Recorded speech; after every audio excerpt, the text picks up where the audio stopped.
Good day. My name is Carla Kruger. My student number is 202793. In this group presentation, we will discuss various viewpoints regarding the role of Frederik Willem de Klerk in ending the apartheid system. Some individuals believe that he was a good Samaritan who realized the cruelty of the apartheid system, but others believe that it was situations that left him with no alternative. We will investigate which of these viewpoints are more accurate and critically engage with both sides of this argument by providing reasons for his actions. We will also discuss Mandela's role in ending apartheid. Finally, we will determine whether or not Frederik Willem de Klerk deserved the Nobel Peace Prize. Greetings to the lecturer that's going to be watching this video. My name is Shosho Lutia, student number 191324, and in this video I further elaborate de Klerk's role in ending apartheid. The fact that he was able to persuade his electorate after serving in the highest office for such a brief period of time is only one amazing period or episode in his life. De Klerk's legacy is how he oversaw the procedure, liberated Nelson Mandela after serving 27 years in prison, and turned South Africa into a constitutional democracy. In an interview, Mandela had quoted something that was written in Die Burger back then. This is when the two politicians saw that they had the same mindset in freeing and liberating South Africa as its country. Even though the negotiations took 5 years, it is important to understand just how important or just how influential de Klerk's role was, because without having those negotiations, we would not be here today. In that quotation, Mandela had stated something along the lines of the Afrikaner government still wanting to rule over 50% of the country.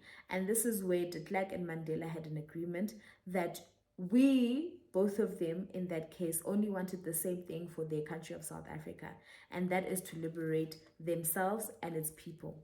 And this is where Mandela had finally agreed after 5 years of negotiations that it is the right step for him to partner up with de Klerk and himself to free the country. Without de Klerk being there as the majority ruling government of the country, we would not be here today. His role is therefore very important. Hello, I'm Sarah Davis, student number 204497. Nelson Rolihlahla Mandela played a significant role in ending apartheid. Most of his life's actions were channeled towards social justice, equality, and human rights. Nelson Mandela also realized the importance of education. Despite resistance, his studies really impacted and equipped him in his fight for later on in his life. He was also an activist. He was a part of the Defiance campaign, where he was arrested and charged for violating the suppression of the Communism Act. He was also part of the adoption of the Freedom Charter.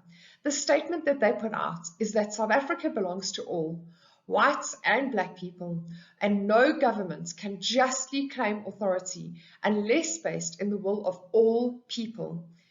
He was also a part of Umkhonto weSizwe, and this was really the response to government's violent repression of the peaceful protests. Nelson Mandela was a political contributor and a natural leader, right from a very young age. He also then became a part of the ANC Youth League. He went on to becoming the ANC president in Transvaal, as well as the ANC deputy president. The quote on the left-hand side is a part of the speech from the doc in April 1964. This is significant because he states that he is willing to die for what he believes in. He was a negotiator. He went through grueling negotiations with the F.W. de Klerk government, and this was really seeking peace with his very own oppressors. Nelson Mandela was a visionary. When looking at the theory of Viktor Frankl, Nelson Mandela was able to find meaning in life despite the horrific conditions that he had to live through. He was deserving of the Nobel Peace Prize, which he then claimed along with F.W. de Klerk. Place Scobie 204292. And we're looking at the reasons to de Klerk's actions. He had a change of heart, but remained with the Nationalist Party. He needed to be elected simply to be the part of the initiating the change this country needed back then. He changed the apartheid laws just to stop the violence. He secretly met with Mandela. Here he negotiated ideals Mandela didn't agree with. He was quick to change. He wanted to avert civil war.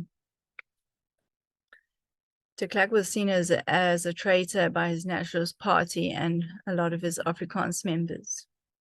He co-led South Africa with Mandela to keep his Afrikaans people in power.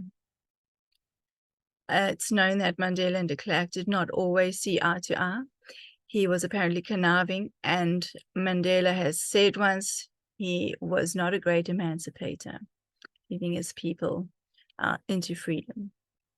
De Klerk did outmaneuver the white extremists in 1992, creating a poll, and majority whites wanted further reform. De Klerk stepped down from presidency. He was happy with the progress, despite the imperfections there were. He was seen as the last apartheid president. He liked to be known as the president made a difference. His colleagues, however, saw him as opportunist. Whatever his motives, he still played a huge role in the peaceful transition this country has seen.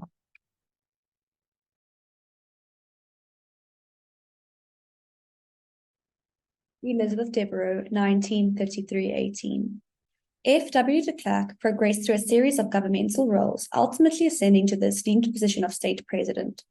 This ascent is significant, given that it subsequently empowered him to make the courageous and important decision to dismantle the structure of apartheid. There is ongoing speculation about whether his motives were rooted in selflessness or were merely a calculated maneuver to salvage a nation on the verge of fragmentation. Nevertheless, it is imperative to recognize the bravery and strategic awareness embodied in his consequential decisions.